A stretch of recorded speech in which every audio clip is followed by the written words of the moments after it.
이분은 그 대한교육에서 사실은 제일 중요한 내용입니다. 교육 과정에 대한 이야기고, 교육 과정은 아마 학부모 학생들은 잘 모르실 수가 있는데, 이게 일반 학교의 교육 과정과 다른 부분들이 좀 많습니다.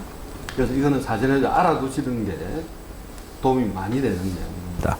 그래서 이 교육 과정에 대해서 교감 선생님이 발표를 좀 해주세요. 반갑습니다. 합천평화고등학교 교감 이미경입니다.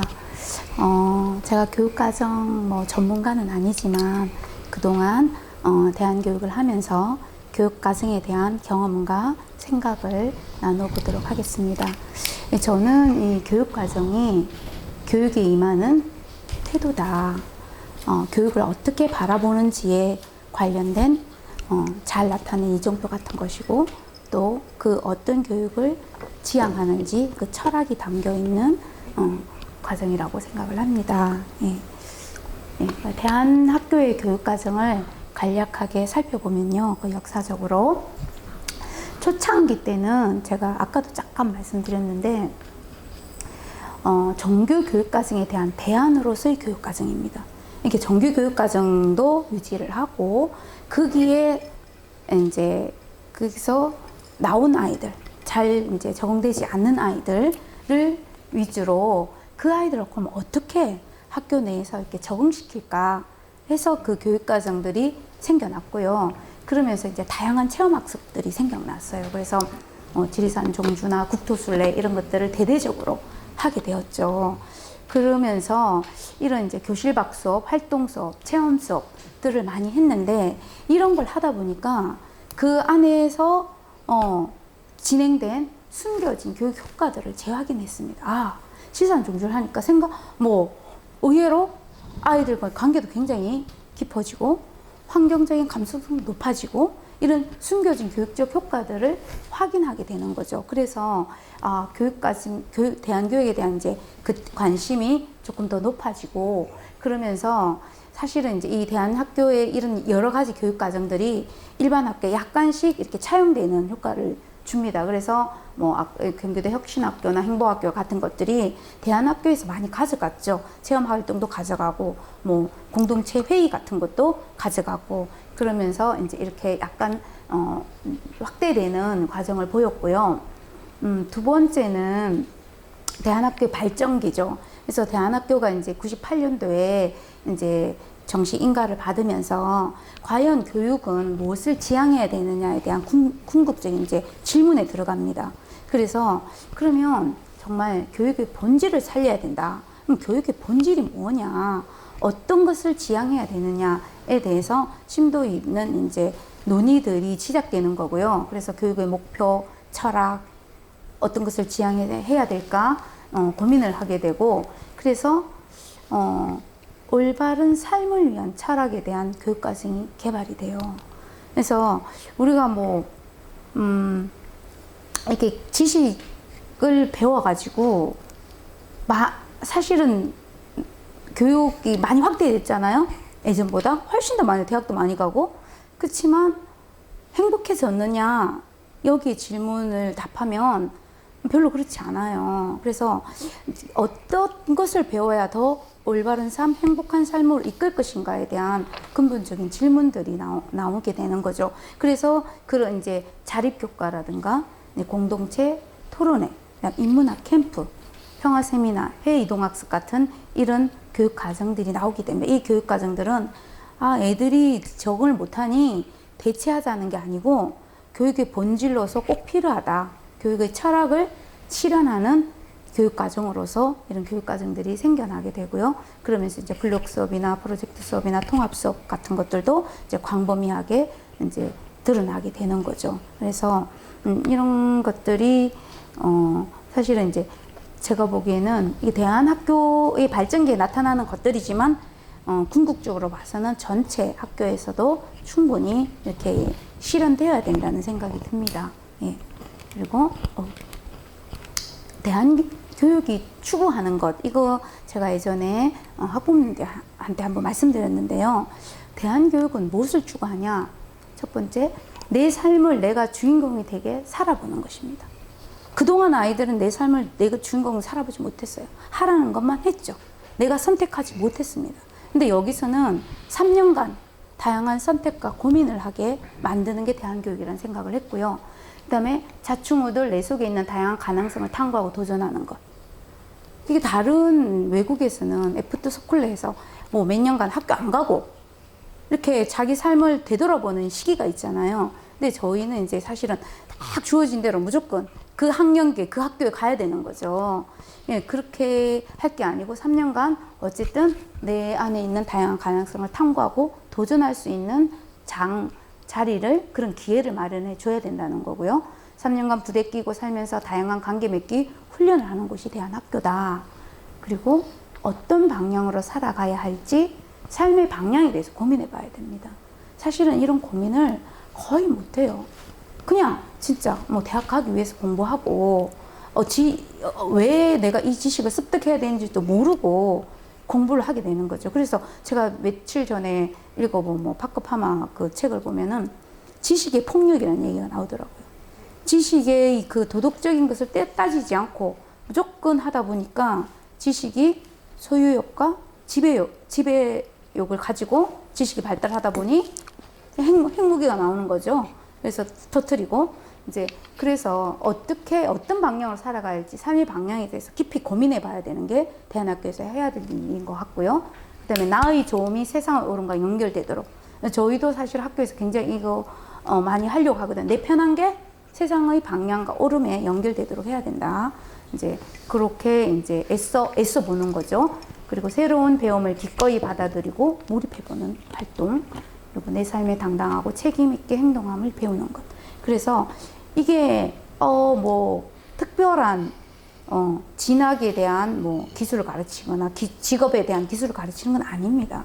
근데 내 삶을 어떻게 꾸려갈까에 대한 베이스를 가르치는 거고 깊이 있게 자신을 들여다보게 하는 것들이거든요. 그래서 대안교육이 대부분의 학교들이 아마 이 정도의 방향을 가지고 있을 거라고 봅니다. 이걸 어느 정도 어떻게 드러내느냐에 따라서 학교들이 조금 다르겠지만 아마 이런 지향점은 다 가지고 있지 않을까 그런 생각이 들고요. 이게 저는 근본적으로 이게 대안교육이 추구될 게 아니고 교육이 추구해야 된다고 생각을 합니다. 모든 교육은 이 방향을 추구해야 된다고 생각을 합니다. 그래서 내가 배운 만큼 내가 성장을 하고 사회에 기여할 수 있어야 된다고 생각을 해요. 내 배운 게 내 욕심과 내 성공을 담보해서는 안 될 것 같아요. 그래서 정말 행복으로 가는 게 사실은 편하다고 행복하지 않잖아요. 그러니까 우리 애들이 뭐 현장에서 막 이렇게 다녔는데 제일 행복한 게 뭐냐 했더니 저 깜짝 놀랐어요. 봉사활동. 그렇게 열심히 하고 이렇게 행복하다. 진짜 싫어하는 친구들이었거든요. 그렇지만 어쨌든 그런 기여가 행복한 거죠. 그래서 이런 것이 교육이 추구해야 될 바다 저는 생각이 들었습니다. 그래서 왜 이러지? 죄송합니다. 네, 지금 코로나 시대에 많은 분들이 교육의 위기에 대해서 말씀을 하세요. 그래서 지금 코로나에서 지금 아직도 많은 학교가 원격 수업을 하고 있습니다. 교차 등교를 하고 있고요. 그래서 교육이 나아가야 될, 아까 우리가 추구해야 될 그 방향대로 사실은 가지 못하고 있어요. 원격 수업을 하다 보니까 비대면 수업이고 온라인을 하면 물론 수업 방향이나 자료는 넘쳐납니다. 정말 요즘은 가만히 앉았어도 하버드 강의 다 들을 수 있지 않습니까? 그리고 다양한 수업 자료들이 있죠.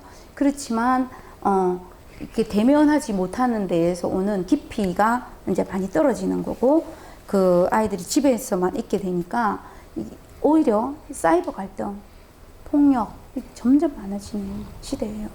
지금 뭐 제가 아는 학교 후배도 사이버로 아이들이 이제 갈등이 생겨서 학폭을 올해만 해도 14건을 했다고 하더라고요. 제가 깜짝 놀랐거든요. 이게 만나지 않기 때문에 계속 더 오해가 쌓이고 이렇게 되는 것 같아요. 이제 이런 코로나 시대에 저는 대안학교는 더 필요하다. 그런 생각이 듭니다. 이게 오히려 위기일 것 같지만 저는 훨씬 더 기회고 더 필요하다. 예. 그래서 왜? 대안학교는 소규모입니다. 대부분 소규모로 시작을 하죠. 예, 왜냐하면 깊은 관계를 요구하기 때문이죠. 그래서 소규모이기 때문에 공동체 공동의 합의와 노력으로 전교생 지금 저희도 대면 수업을 하고 있고 제가 알고 있는 다른 학교도 전부 전교생 대면 수업을 하고 있어요. 대면해야 교육의 본질을 더 살릴 수 있기 때문입니다. 같이 만나서 함께 만들어가는 그런 체험을 할 수 있기 때문이죠. 그래서 이런 대안학교에서 이렇게 대면 수업을 하면서 삶과 연계된 교육, 지혜와 공존에 대한 성찰이 가능하다고 생각을 합니다. 그리고 궁극적으로 저는 공헌하는 삶에 대해서 생각해보고 기회를 주고 그쪽으로 나아갈 수 있도록 이끌어줘야 된다. 네, 그런 생각을 합니다. 그래 대안학교 충분히 그렇게 할 수 있을 것 같고요. 저희 합천평화고 교육과정을 잠깐 제가 말씀을 드리면요. 볼까요? 네. 저희가 이제 개교 초기부터 이제 세 가지가 나오죠. 예. 소중한 나, 은혜 속이나, 마음 잘 쓰는 우리 해가지고 98년도부터 이제 이것을 마음 공부를 중심에 두고 이 세 가지 목표를 가지고 해왔습니다. 소중한 나는 사실 자존감 향상이거든요. 자존심이 아닌 자존감을 향상시키고 진리에 바탕한 마음 공부를 해서 다양한 배움에 대한 도전, 내 삶의 주인공 되는 작업을 할 수 있도록 지금 교육과정을 꾸려놓고 있고요. 그 다음에 은혜 속에 나는 존중, 배려, 협력으로 관계 맺기. 어떻게 우리가 관계를 맺어? 수많은 갈등들이 있어요, 사실은.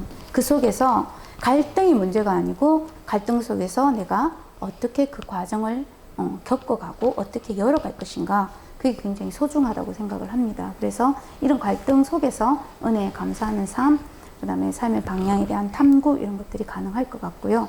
그 다음에 세 번째 마음 잘 쓰는 우리는 나의 오름이 세상의 오름으로. 그래서 알물 삶 속에 실천하고 세상과 온 우주에 대한 공헌과 기여로 나아갈 수 있도록 지금 교육과정 큰 테두리가 이렇게 짜여져 있습니다. 예. 그래서 이제 굳이 이제 붙여보자면 하나는 마음 공부고 공동체 교육이고 생태환경 교육입니다. 그래서 마음 공부로는 우리 마음의 평화를, 공동체 교육으로는 관계의 평화를, 그리고 생태환경 교육으로는 온 일체 생명, 지구의 평화를 염원하는 겁니다. 그래서 우리 학교가 이 평화, 이 모든 교육의 교육과정 줄기가 평화로 나아간다고 생각하시면 될 것 같습니다. 그래서 저희가 이제 간략하게 제가 보면 특성화 교과목 86단위 하고 있는데요. 그러니까 일반 학교에서 하지 않는 이제 특성화 교과, 고등학교이기 때문에 특성화 교과목이 86단위가 있는 거죠. 그래서 간략하게 제가 줄였거든요. 예술 감성 교과로는 뭐 연극, 영화, 합창 이런 것들이 있어요. 사실은 연극 고등학교 따로 있어요. 영화 고등학교 따로 있습니다. 그게 재능 있는 애들이 거기 가는 거죠. 근데 저희 학교는 전혀 모르는 연극 한 번도 안 해본 아이들이 와서 시도할 수 있습니다. 다양한 걸 해볼 수 있어요. 그렇게 하면서 자기 자신에 대해서 새로운 점을 발견하고 어쨌든 공연을 올리거든요. 합창 잘 못해도 배워서 하게 하죠. 그래서 모든 것들을 이제 도전과 경험으로 할 수 있도록 이렇게 짜고 있고요. 운동교과, 뭐 자립교과, 뭐 텃밭가꾸기, 옷 만들기, 목공에 지금 수업 진행하고 있고, 체험교과, 사회 참여해서 생태환경 있고, 자기주도 학습 교과가 있어요. 이거는 이제 본인이 나는 어떤 것을 연구할 것이다. 연구 계획서를 내면은 이제 심의해서 승인해 주는 거죠. 한 학기 동안 본인은 거기에 대해서 과제 연구를 할 수 있어요. 그래서 하고 나면 발표도 하고 이제 그렇게 하는 자기주도 학습 교과가 있고요. 그 외에 이제 이렇게 해서 86단위로 쭉 연결이 되어 있고 창체 뭐 행사 다양한 행사들이 있죠. 그래서 이제 한 줄이 여는 시간 같은 경우도 아이들이 많은 거의 전교생이 한 번씩은 다 나와서 발표하게 해요. 잘하든 못하든 본인의 목소리로 본인이 관심 있는 부분을 발표하는 거죠. 그래서 정말 처음에는 막 청심환 먹고 발표하는 친구들도 있거든요. 근데 3년 지나면 잘합니다. 네, 3년 지나. 그리고 평화주간 해가지고 한 주간 평화 관련해서 저희가 다양한 행사들을 했었고요. 이제 환경실천주간, 네, 지금 거의 2주 정도 해서 집중적으로 늘 하지만 그 주간에 더 집중적으로 환경실천주간 운영하고 있고, 뭐 마음공부의 날 해서 한 학기에 한 번 정도씩 하고 있고요. 인문학 특강, 캠프, 수요낭독회, 뭐 늘 이제 각종 축제들이 있어요. 이 모든 것들은 아이들의 도전. 그 다 선택이죠. 선택해서 아이들이 도전하고 자기의 새로운 가능성을 탐구할 수 있게 하고 그리고 또 다른 도전으로 연결시키는 그런 행사들입니다. 네. 그래서 저는 항상 어쨌든 우리가 어디로 가고 있는가 이 형태는 다양할지라도 우리가 교육의 본질을 더 이렇게 생각하고 있는지 어디로 가고 있는지 늘 돌아보고 성찰하면서 이렇게 이 길을 걸어가려고 하고 그 속에서 저는 우리 교사들의 성장도 있고 아이들도 성장하고 있다 이렇게 생각합니다. 이상입니다. 우리 교감 선생님 발제에 대해서 먼저 뭐 교장 선생님이나 조호영 선생님 두 분 어느 분이 먼저 좀 이야기해 주세요. 조 선생님 먼저 하실래요? 뭐 시키는 대로 해야죠. 제 대안 교육이 아닌 일반 교육을 받아서 일반 교육장에서 지금 평생의 밥벌이로 삼고 있는 사람의 태도는 이 정도밖에 안 됩니다. 근데 하여튼 이거 감동적입니다. 제가 교수들 사이에 저도 이상한 교수 중에 한 사람이겠지만 그리고 교수들은 대체로 이상하기는 하지만 그 중에서도 특히 이상하고 심지어 사고까지 치는 사람들을 보면 정말 아까 뭐 흔히 쓰는 말이기도 하지만은 자존심과 자존감 이거에 이렇게 완전히 다른 한 글자 차이이지만요 그런 분들을 뭐 제 진단이 정확한지는 모르겠지만 그냥 제 식의 느낌에 자존감 모자라는 사람들 그리고 자존심이라는 건 사실은 타존심이고 허위라고 좀 생각합니다. 그런 분들은 명색이 교수인데도 대화가 잘 안 되고 어떤 논문은 번지르르하게 잘 써내는데 사실은 이게 가짜인 경우가 많지 않나 이런 느낌을 받거든요. 그게 자기 삶을 재미와 의미를 두고 자기 삶을 살거나 또 교수로서 일을 그렇게 하는 것이 아니라 바깥의 요구나 뭐 또 왜곡되고 편향된 어떤 한 가지 욕망 여기에 꽂혀서 그 욕망 달성해 보려고 할 경우에 그런 일이 생겨나는 것 같습니다. 방금 들으신 말씀을 응용해서 제 주변 세계를 이제 되돌아보면요. 근데 여기에 그 맨 처음에 말씀하셨던 그 중에 맨 밑에 있던 그 자기 삶의 주인공이 돼서 살아보는 것 이거 아주 좋은 것 같습니다. 그리고 대한학교는 저는 좀 더 이전에 이제 저도 먹물이라 놓으니까 근본적인 생각을 잠깐 해봤는데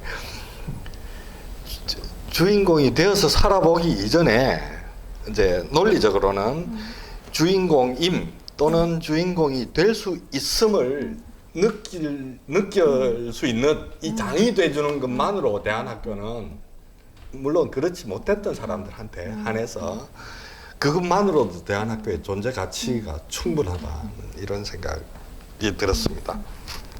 그리고 그 취지를 살려주는 것 그걸 계속 느끼게 하고 갖추고 그게 이제 삶의 주인공이 된다는 것은 충만한 자존감.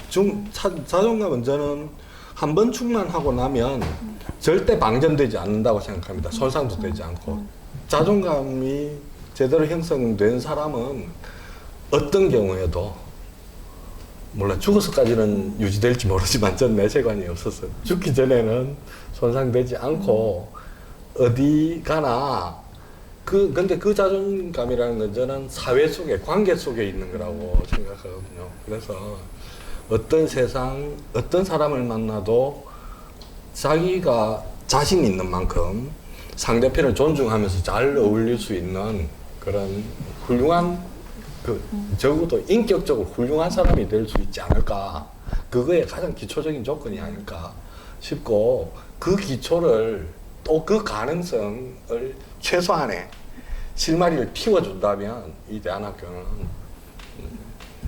뭐 완전 충분한 역할은 아니더라도 상당한 존재 가치는 충분하고 또 하긴 나름으로는 뭐 부족함이 없을 것 같다 이런 생각까지도 좀 들고요.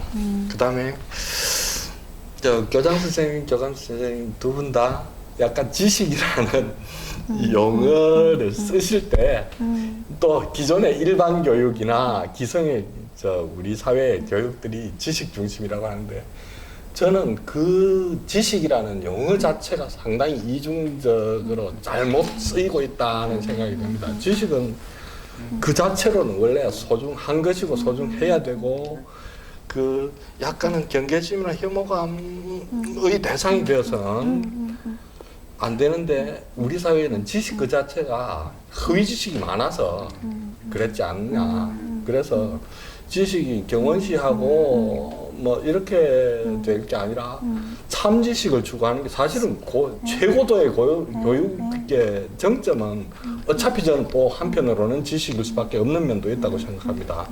그게 아까 제가 약간 제 스스로가 엘리트주의적인 생각을 가지고 있다는 그의 바탕에 깔린 생각인데요. 그래서 이 지식이 폭력적으로 되는 지식은 그거는 원래 지식이 아니었고 폭력이어서 그런 것이지 지식이어서 그런 것은 아니었지 않을까. 이 말장난 같기는 하지만은 그래서 참지성이라고 또 성자를 붙이면 조금 더 어감이 더 좋아질지도 모르겠습니다. 그래서 지식 지성을 추구하는 데에서도 그 충만한 자존감과 올바른 사회의식 그리고 상대편 다른 주체들에 대한 존중 이런 것 속에서 참지식을 추구하는 이 점도 대한학교에서 지식이라는 우리 사회의 그 잘못된 지식과 거기에 대한 잘못된 지식관 이거에 말려서 그걸 놓치지 말아 주셨으면 하는 주문도 드리고 싶고 좀 그렇습니다. 그래서 사실은 문자화된 저 좋은 지식들을 습득하고 교류할 수 있는 문해력 그런 진짜 아주 좁은 의미의 문해력도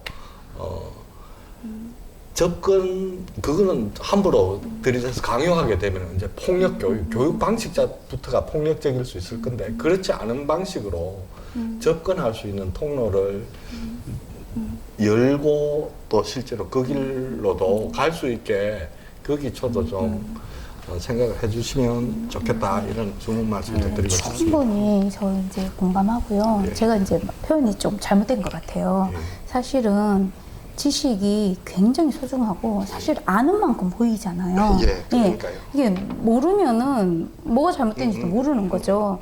그래서 지식 자체는 사실은 굉장히 호기심에 의해서 이게 충분히 탐구해야 되고 공부를 해야 돼요. 그래서 저희도 수업 굉장히 중요시 여기거든요. 그러니까요. 예, 수업을 하면서 더 서로 배우게 하려고 뭐 모둠 수업하고 다양하게 그 저희 뭐 선생님들 진짜 뭐 애들 자는 거 용납 안 하고 어쨌든 수업 열심히 하시거든요. 이게 중요한 건 뭐냐면 지식을 대하는 태도인 것 같아요. 예, 지식을 어떻게 대하느냐. 나의 호기심과 이게 정말 재미로 몰입해서 공부할 수 있게 우리가 이끌어 줘야 되는데 이제 그동안의 지식들은 그렇게 하지 못했던 거죠. 어떻게 보면 지식을 약간의 수단화해서 바라보기도 하고 뭐 성적 이렇게 바라보기도 하고 그런 태도를 저희가 이제 전환시키자는 거죠. 예, 지식을 예. 바라보는 예, 태도를. 예. 그래서 교수님 말씀이 정말 저는 공감이 되고 저희가 더 그 부분에 대해서 깊이 들어가야 된다는 생각이 듭니다. 저는 맨 처음에 이제 그 극단적으로 잘못된 지식 추구의 예를 뭐 제 주변에 있는 저는 쏙 빼고 비겁하게 말씀드렸습니다만 주위에서 볼 수 있는 이상한 교수상 그 말씀을 드렸던 지식을 습득하고 전승하고 그걸 활용하는 그것이 이제 학교 교육에 매우 중요한 한 부분을 차지하는데 이제 문제는 이제 우리가 그동안 쭉 이야기해왔던 이제 입시를 위한 하나의 도구로 이제 삼는다는 걸 하고 그다음에 지식을 받아들이는 수용하는 학생들의 수준에 따라서 예. 학생들을 평가하는 기준을 너무 단일화시킨다는 그러니까. 거죠. 지식 습득의 예. 성과에 대해서. 지식이 그래서 자기 문제가 충만한 주체성의 발현으로서 추구가 돼야지 외부의 요구에 그 억압적으로 적응해가고 비겁하게 살아남기 위한 수단으로 이렇게 되는 걸 막아주는 요 그래서 정도 이제 하면 입시라고 하는 목적을 달성하면 그 지식이 폐기되는 내 머릿속으로부터도 이제 휘발돼 버리고 하는 이런 문제들이 있는 그 거죠. 우리 국가적 문제였지 그렇죠. 않습니까? 지금까지. 예. 지식의 문제가 아니라 사실은 삶의 문제인 거죠. 예. 그런 삶을 살아와는 걸 당연시 했던 거고. 근데 문제는 대한학교에서는 적어도 사람은 그렇게 살아서는 되지 않는다는 지금 명제에서 출발을 한 거고, 그 명제를 채우려고 할 때 교육은 그럼 뭐 해야 되느냐. 그래서 이제 좀 쉽게 나누면 지식교육이 한 축이 되고, 다른 한 축은 인간교육, 그러니까 사람됨이라고 하는, 이걸 어떻게 채울 거냐, 이 두 가지 축이 있는데, 근데 참 어려운 지점은 있다는 겁니다. 그게 뭐냐니까, 우리 교감 선생님 발제에서 지금 간략하게 해서 그런데, 이게 교육청의 인가학교다 보니까 정규 교육과정, 일반 학교에서 하는 교육과정의 시수가 훨씬 많습니다. 지금. 그런데 대한학교의 성격을 가진 그 교육과정은 아까 전체가 86단이라 그랬나요? 이제 이게 반반정 그래도 조금 있긴 하지만은 워낙에 여러 가지 난이다 보니까 소략 깨지는 그런 측면이 있는데, 문제는 그 각종 체험 활동과 그 교육들이 교감 선생님이 그래도 한 20년 해보시니까 어떤 의미가 있나요? 성장기 학생들한테는 그런 체험 교육들이 어떤 의미가 있는 것 같아요? 완전히 구도를 바꾸는 역할을 하기도 해요.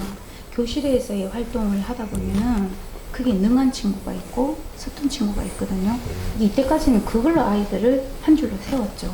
이제 그 학습, 근데 이제 학습이나 배움이라는 게 굉장히 다양한 데서 일어나는 거잖아요. 우리가 그런데 이제 체험학습을 가다 보면은 전혀 예상치 못한 친구들의 모습을 아이들이 발견을 해요.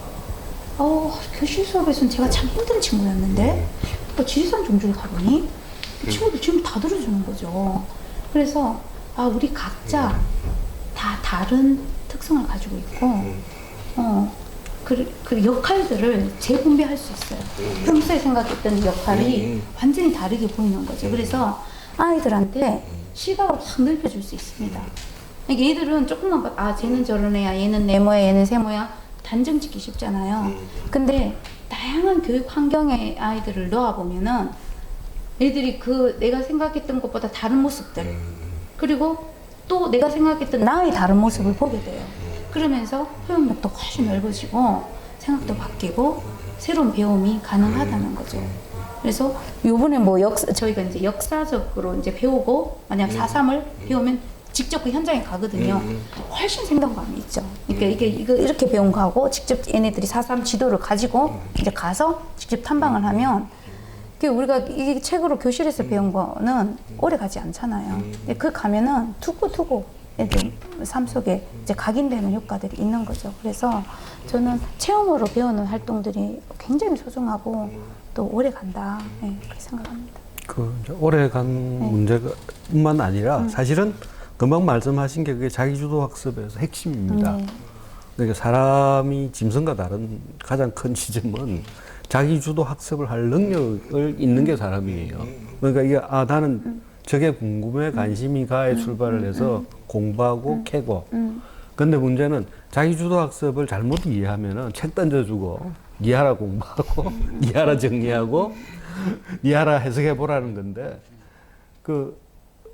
우리 조 선생 대학에 계시니까 그런 경우 무수히 많을 거잖아요. 책 던져주고 니하라 해석해 보라 그러면 잘 되나요? 마침 좀 전에 교감 선생님께서 코로나 상황의 이 비대면 상황의 어려움과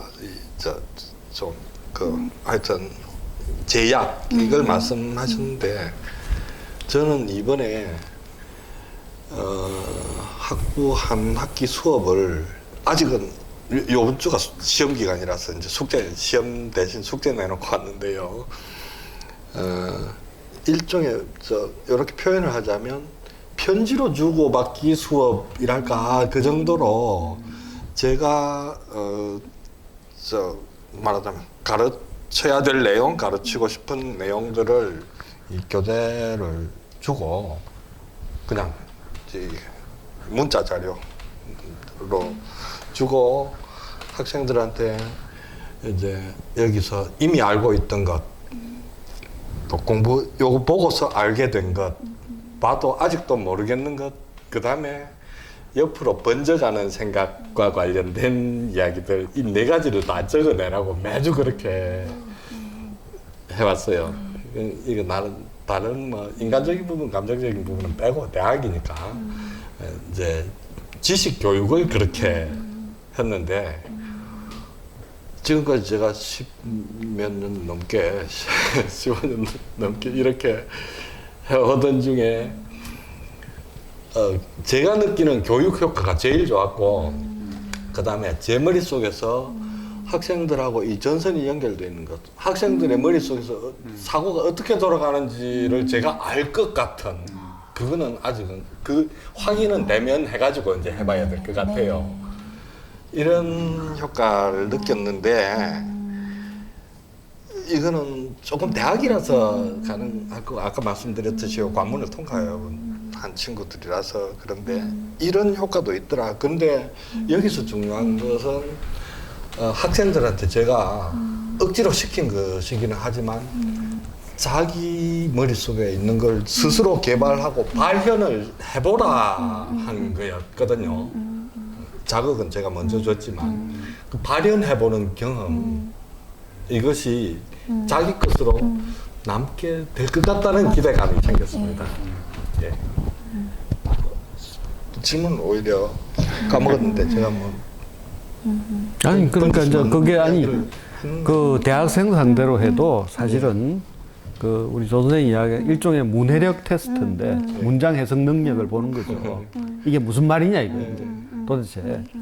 근데 사실은 지금 세대 학생들한테는 이게 상당히 절박한 수업 교육 내용들이거든요. 문해력에 워낙 물음표가 많이 쳐지고 있고, 그리고 그 아까 가짜 지식 이야기도 하셨지만은 이 문장 아닌 문장들도 워낙에 많고 잘못 쓰여진 문장들, 이게 잘못 쓰여진 건지 옳게 쓰여진 건지 구분을 할 수 있는 눈을 갖춰야 되는데 사실은 그 구분을 갖추는 눈이 교육을 통해서 어느 정도 수준이 올라와야 가능한 거고, 그러니까 이런 이제 문해력 테스트를 대학 수준에서도 지금 필요하고, 그렇다 하면 고등학교 수준에서도 이거는 정말 필요한 거 아니냐. 우리가 그냥 작문이라고 이야기를 했지만 작문이 이전에 그런 수업들이 이제 원경관이 합천평화고 같은 데서는 과연 어떤 경험으로 나타나는 건지, 여기 그 학생들이 1년간 문집을 내기도 하고 그러잖아요.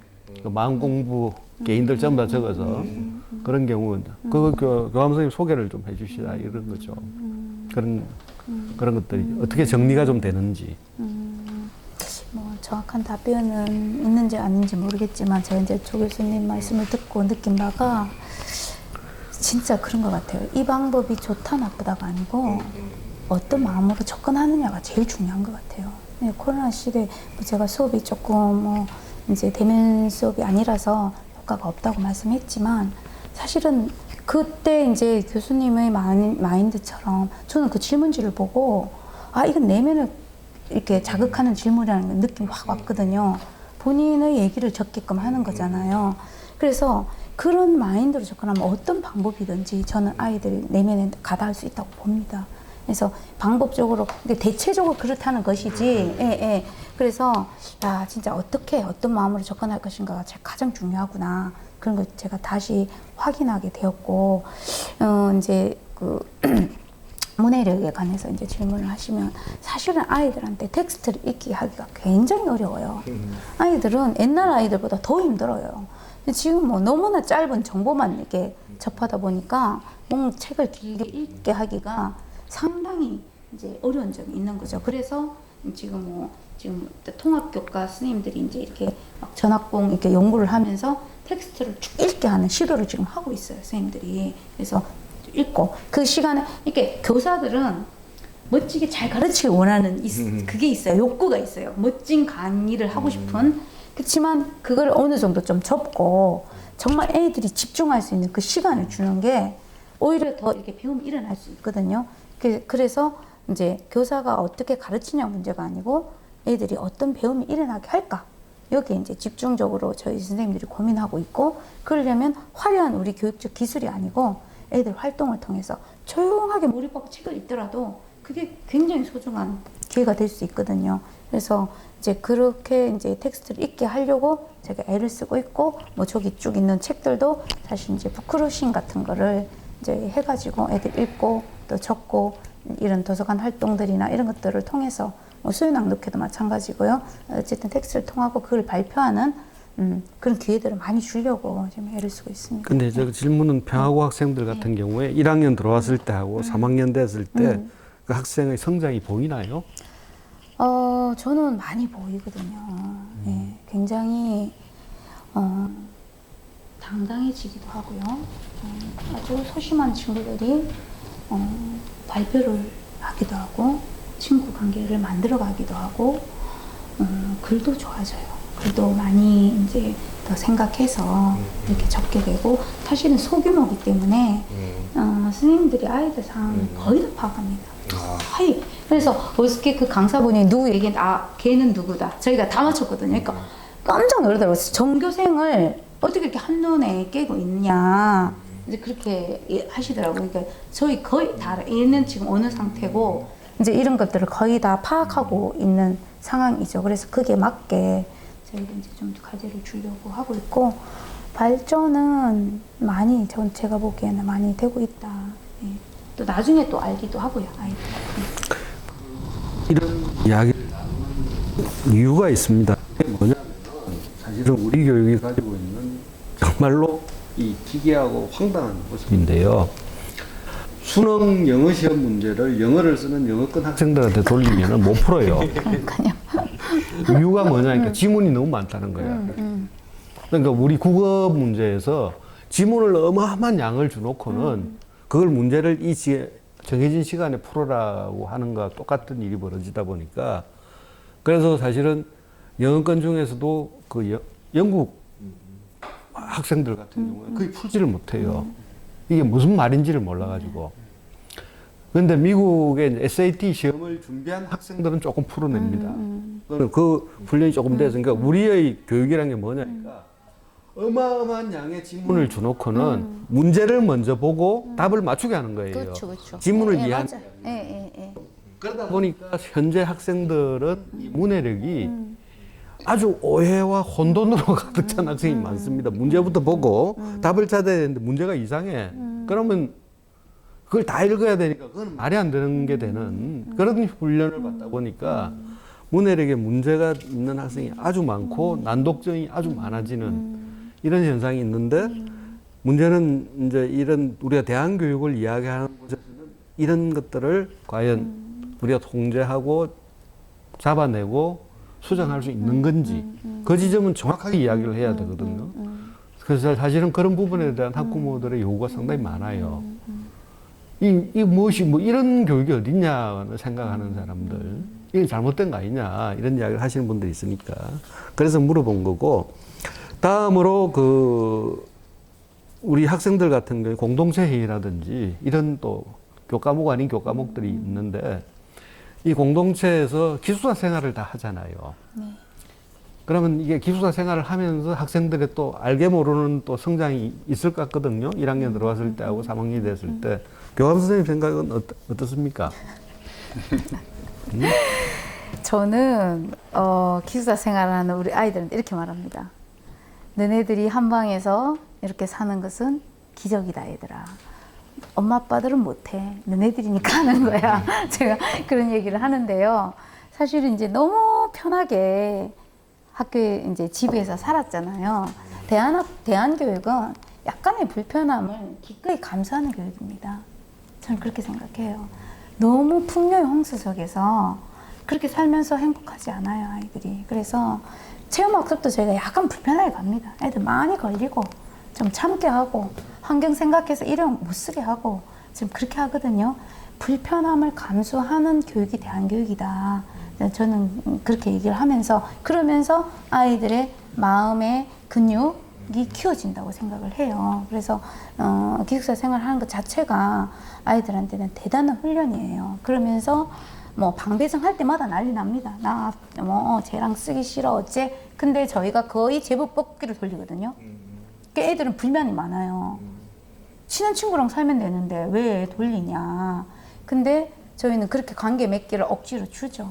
그러면서 2, 3학년 정도 되면은 뭐 거의 이제 문제는 없어지거든요. 근데 1, 2학년들은 조금 예민하게 받아들이긴 하는데 그게 어쨌든 그런 구조를 통해서 또 새로운 친구의 다른 모습도 알게 되는 거고, 저는 이제 뭐 제가 나가면 뭐 평화고등학교니까 평화롭습니까? 이제 이렇게 많이 묻는데요, 사람들이. 예, 저는 그래요. 다양한 갈등 속에서 그거를 우리가 배움으로 만드는 것, 그게 평화다. 갈등을 배움의 기회로 만들고 있고 그렇게 하려고 애쓰고 있다. 저는 그게 평화라고 생각을 합니다. 이렇게 대답을 하거든요. 그래서 지금 뭐 기숙사 생활이나 공동체 회의도 쉽지 않아요. 우리 어른들 데리고 하라고 해도 그게 제대로 안 흘러갈 겁니다. 우리도 그런 교육을 받지 못했잖아요. 민주주의 잘 모르잖아요. 목소리 큰 사람이 이기는. 네. 근데 우리 애들을 데리고 아주 그 흡연 공청회 하면서, 그때 오셨지만 흡연 공청회 하면서 진짜 집요하게 했거든요. 길게 했어요. 몇 차례에 걸쳐서 했고, 그걸 하면서 나는 비흡연자인데 왜 그게 가야 되냐, 막 이런 얘기를 많이 했어요. 근데 그때 마지막 이제 부모님 오시고 공청회를 하면서 아이들이 배움이 엄청 높아졌어요. 아, 이렇게 해서 공청회를 하는구나. 흡족해요. 이러더라고요. 1학년들이. 1학년 흡연자 아무도 없거든요. 근데 처음에 갈 때는 왜 우리가 가야 되냐고 저한테 막 따졌어요. 근데 갔다 와서는 아, 공동체 회의가 어떻게 돌아가는지 알겠다. 그리고 그때 어떤 반응을 해야 되는지 알겠다. 그렇게 얘기를 하더라고요. 그래서 이제 쉽지 않은 것을, 불편한 과정들을 저희들이 계속 하는 거죠. 아이들은 집에 가면 불평을 할 겁니다. 이거 왜 해야 되는지. 그렇지만 그거를 교육의 기회로 삼고 계속적으로 이어나가야 된다고 생각합니다. 그러니까요. 그런 이제 학생들의 그 여러 가지 다양한 욕구나 또는 뭐 반발, 거부 뭐 이런 것들이 있는데도 불구하고 이렇게 쭉 이렇게 해 나가려고 하는 것은 특히 이제 합천평화고를 비롯한 대안학교들이 교육 과정을 형성하는 과정이 어떤 뭐 이렇게 연역적인 틀을 만들어 놓고 거기다가 이렇게 애들 맞추려고 하는 것이 아니고 끊임없이 변화해 나가고 실제로 아이들과 만나면서 그걸 만들어 나가는 과정들이 많았기 때문에 이제 그게 가능한 것 같습니다. 게다가 이제 지향점이 있어야 되겠죠. 지향점이 분명해야지 그런 중간에 여러 가지 이제 파동에도 흔들리지 않고 이제 쭉 해 나갈 수 있는 것 같습니다.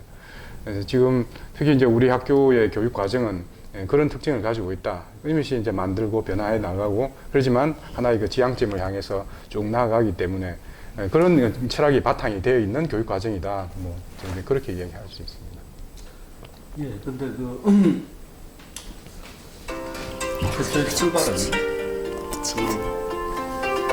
아니 천천히 하시면 됩니다. 최초의 출발은 그런데도 그러네. 어떤 의미에서는 사실은 학생만의 문제가 아니라 요즘 많은 사람들이 놓치고 있는 게 자존감이라는 문제. 자존감이 뭔지를 모르는 사람들도 많고 자존감이 자존심이라고 착각하는 사람들도 있고, 그런데 이 자존감이라는 걸 알게 하는 과정이 정말로 중요한 출발점이었다고 한다면은 문제는 자존감에서 그치는 게 아니라 대안교육의 제대로 된 내용을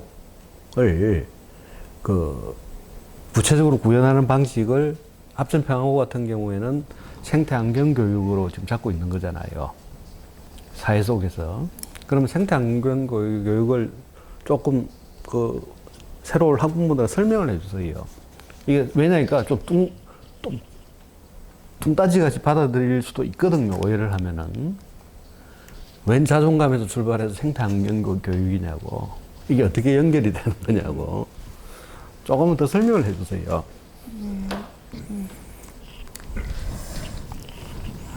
어떻게 설명해야 되냐. 이게 이제 이렇게 연결이 되어 있는데요.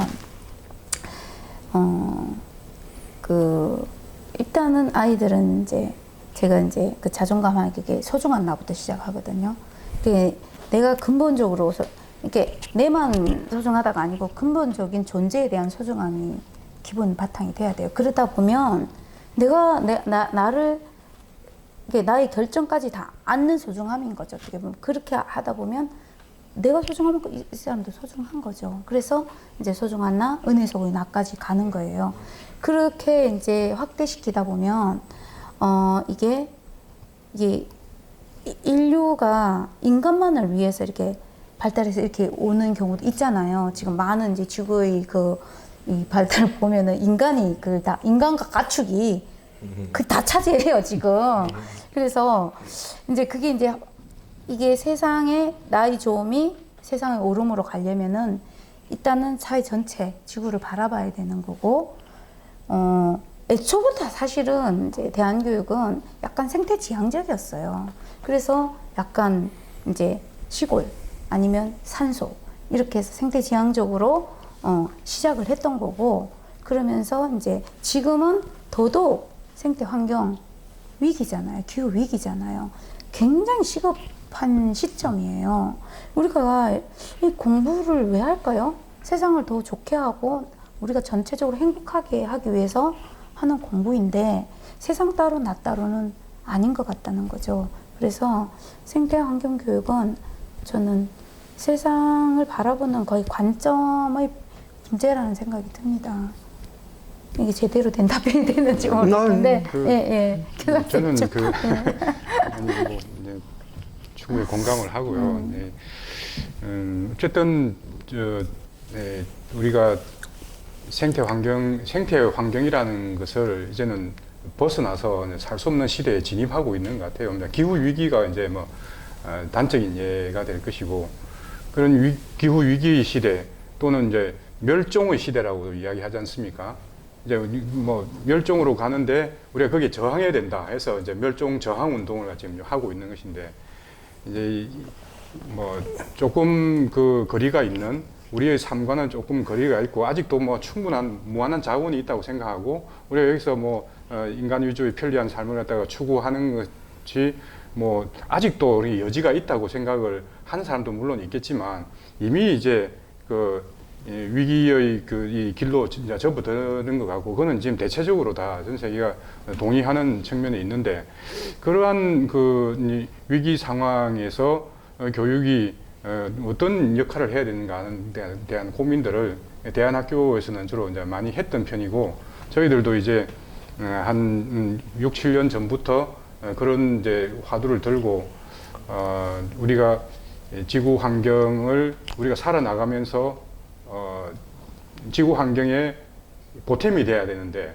도리어 이제 해악을 끼치게 된다면 그게 건강한 삶인 것인가, 이런 데는 고민들을 이제 되게 교육적으로 풀어볼까 해서 이제 생태 환경 교육에 이제 관심을 가지게 되었고, 일단 교육 과정을 이제 그런 방향으로 저희들이 잡았으며, 환경 교사를 갖다 저희들이 이제 채용을 하게 되었죠. 환경 교사를 채용하는 데 상당히 큰 의미가 있다고 봅니다.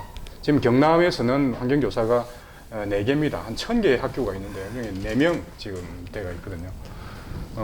그리고 뭐 전국적으로도 보면은 정말 몇 명 되지 않는데, 그런 교육을 교육 과정 속에 넣고 또 환경 교사를 채용해서 구체적으로 아이들과 교육을 갖다 하는 것은 지금 상당히 선도적인 교육이라고 할 수 있고, 앞으로 뭐 어느 학교에서는 다 해야 되는 매우 중요한 교육을 우리가 먼저 하고 있다고 생각합니다. 관심을 가지십사 하는 부탁을 드립니다. 마치겠습니다. 네. 수고 많았습니다. 고맙습니다. 고생했습니다.